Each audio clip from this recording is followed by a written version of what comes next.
श्री यज्ञ अवतार की कथा। श्री स्वयंभुव मनु की पुत्री आकुति, जो रुचि प्रजापति से ब्याही गई थी, उन रुचि प्रजापति ने आकुति के गर्भ से एक पुरुष और एक स्त्री का जोड़ा उत्पन्न किया।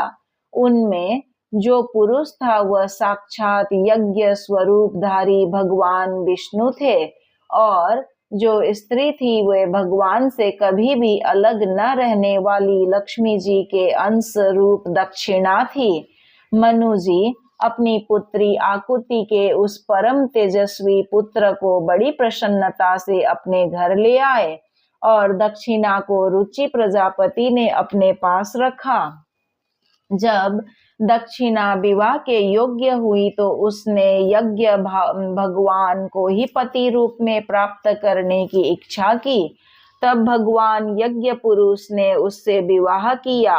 इससे दक्षिणा को बड़ा संतोष हुआ।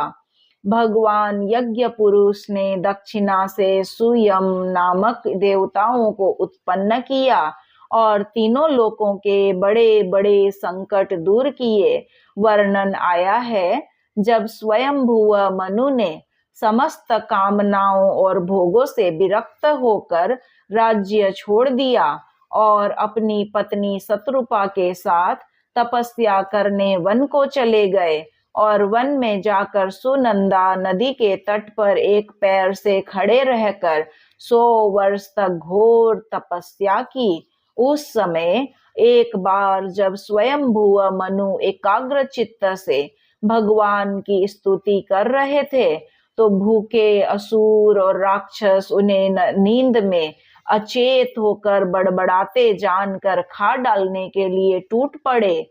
यह देखकर अंतर्यामी भगवान यज्ञ पुरुष अपने पुत्र याम नामक देवताओं के साथ वहां आए। उन्होंने उन्हें खा डालने के निश्चय से आए असुरों का संहार कर डाला और फिर इंद्र पद पर प्रतिष्ठित होकर स्वर्ग का शासन करने लगे।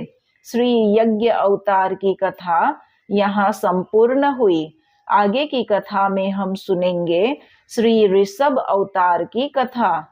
श्रीमन्नारायण नारायण नारायण, भज मन हरि नारायण नारायण नारायण।